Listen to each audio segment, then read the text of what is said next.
यहां पर आखिर ये हो क्या रहा है। एनटीए गलती पे गलती करे जा रहा है और इसका नुकसान भुगतना पड़ेगा हमारे फ्यूचर एस्पिरेंट्स को। जो भी बच्चे इस बार पेपर देके बाहर निकले, अगर पेपर 2 की बात करते हैं तो वो कहते हैं कि इस बार बहुत ज्यादा लेंदी पेपर था, इस बार बहुत सारी ऐसी चीजें थी जो कि एक्सपेक्टेड नहीं थी पेपर 2 के माध्यम से, चाहे वो कोई भी पेपर 2 हो। अब बात करते हैं पेपर 1 की। सो पेपर 1 में भी बच्चों के सामने कुछ ऐसे सवाल आए जहां से एनटीए का कहीं ना कहीं एक मजाक बनता हुआ दिखाई दिया, जब इतनी बड़ी एजेंसी, नेशनल टेस्टिंग एजेंसी, जो कि हिंदुस्तान के इतने बड़े बड़े एग्जाम कंडक्ट कराती है, इतने प्रेस्टिजियस एग्जाम कंडक्ट कराती है, और यूजीसी को कंडक्ट कराने की भी जिम्मेदारी जब एनटीए को दी जाती है, कैसा होगा जब बच्चे इतना ज्यादा पढ़ के जाएंगे और वहां पर पूछ लिया जाएगा कि कौन सी मूवी ने कौन सा बिजनेस किया, या कौन सी मूवी पहले आई थी, कौन सी मूवी बाद में आई थी, इस मूवी का डायरेक्टर कौन था। अगर ऐसे सवाल देखने को मिलेंगे तो बच्चों का कॉन्फिडेंस कितना ज्यादा खराब होगा, कितना ज्यादा उनको डेंट लगेगा ये सारे के सारे सवाल देखकर, क्योंकि बच्चे अपनी मेहनत पूरी पूरी लगाते हैं, पूरा अपने आप को झोंक देते हैं इस 6 महीने की साइकिल में, और उसके बाद जब वो एग्जाम में जाते हैं तो उनके सामने ऐसे सवाल देखने को मिलते हैं। तो एनटीए को इसके ऊपर जरूर जवाब देना चाहिए और बच्चों से जरूर जवाब जो है, बच्चों को जरूर जवाब जो है मांगना चाहिए कि आखिर ऐसा क्यों। सो नमस्कार गाइस, आज मैं निशांत कपूर आपका स्वागत करता हूं आपके अपने पीडब्ल्यू यूजीसी नेट में। और यहां पर बच्चों में जो आक्रोश है, बच्चों में जो गुस्सा है, उसको रिप्रेजेंट करने आज मैं इस वीडियो को बनाने आया हूं, क्योंकि यहां पर बच्चे कहते हैं कि सर मूवी के सवाल आते हैं, सर कुछ ऐसे इररेलेवेंट सवाल आते हैं जिनका ना तो कम्युनिकेशन, ना ही रिसर्च, ना ही हायर एजुकेशन, ना ही आईसीटी या किसी भी और पेपर 1 के सब्जेक्ट से कोई लिंक है।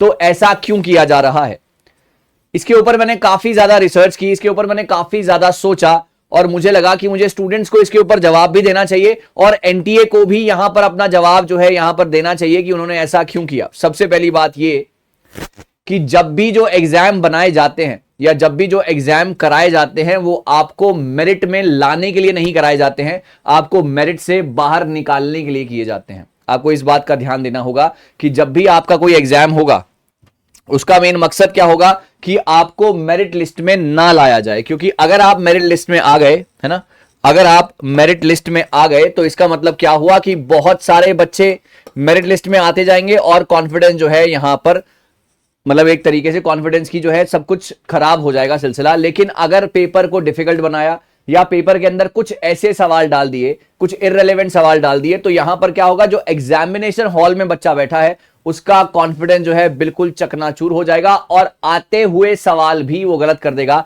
मिसाल के तौर पर मेरे पास टेलीग्राम का एक मैसेज भी है जहां पर ये लिखा गया, सर इतना आसान सवाल था मूक, लेकिन सवाल मैं गलत करके आ गया या आ गई क्योंकि मेरे सामने ऑलरेडी इतना ज्यादा मैं डिस्टर्ब थी वो सवाल देखकर पेपर में। तो यही एक मोटिव रहता है, यही एक मोटिव है कि आपका कॉन्फिडेंस खराब हो और आते हुए सवाल भी आप गलत कर जाए और उसके बाद आपको मेरिट लिस्ट से बाहर निकाल दिया जाए और फिर 6 महीने का एक पूरा साइकिल चले और फिर वही प्रोसेस जो है बार बार रिपीट हो। तो इसके लिए एनटीए जवाब देगा या नहीं देगा, क्योंकि वो एक एग्जामिनेशन कंडक्टिंग बॉडी है, उनके हाथ में पावर है ना, उन्होंने पेपर सेट करना है। Agree.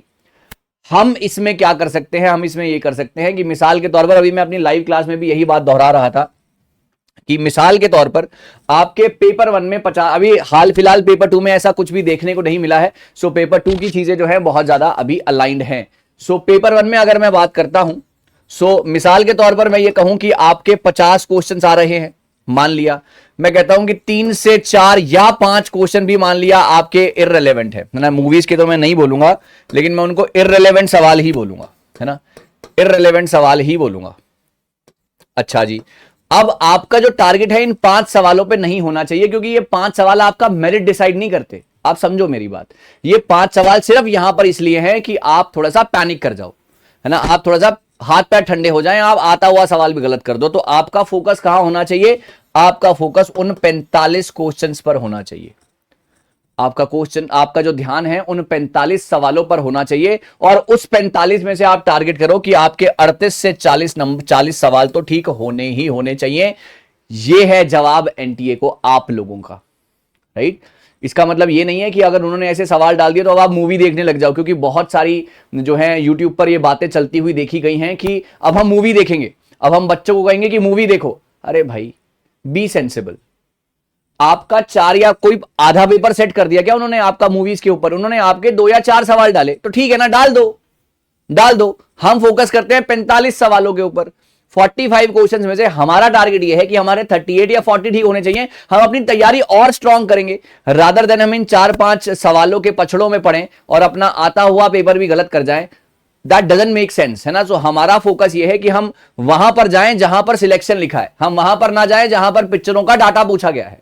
We are not here to tell you that thing, है ना। आप छोड़ दो वो क्वेश्चन, है ना, और आप करो तो गलत, नेगेटिव मार्किंग तो है नहीं, तो इसका कोई ज्यादा बहुत बड़ा लॉजिक तो है नहीं। सो आप सभी बच्चों से मेरी बस यही गुजारिश है, यही अनुरोध है, यही सजेशन है, यही एडवाइस है कि कृपया करके इन सब यूट्यूब में जो चल रहा है, हम तो मूवीज देखेंगे, हम मूवीज के ऊपर पढ़ेंगे या ऐसा या वैसा, नहीं। फोकस करो, अपनी हार्डकोर स्टडी पे फोकस करो। हम आपको बहुत ही ब्यूटीफुल कंटेंट दे रहे हैं और बच्चों ने ये हमेशा कहा है पेपर से आते हुए, apart from that irrelevant questions, है ना, कि सारा का सारा पेपर पढ़ाया हुआ आया था। अगर 45 क्वेश्चन थे तो सर 40 तो हमें आते ही आते थे, है ना। सो वहां पे है हमारी जीत, रादर देन कि हम ऐसे वैसी चीजों में पढ़ें। सो ये मेरा एक मकसद था आप सभी लोगों के लिए वीडियो बनाने का, यही मेरा एक मकसद था आप लोगों को जगाने का कि अगर अगली बार भी ऐसा होता है तो आपको घबराना नहीं है, आपने सिर्फ फोकस करना है जो आपको आता है, right. So thank you so very much guys, all the best, अपना ध्यान रखें और सिलेक्शन जरूर होगा, घबराने की कोई बात नहीं है। इनको मूवीज डालने दो, अगली बार ये कुछ और डाल देंगे, कोई बात नहीं। हम अपनी पढ़ाई के साथ जमे रहेंगे, हम अपने बेसिक्स के साथ जमे रहेंगे और सिलेक्शन तो हम लेके रहेंगे। Thank you so much guys, all the very best.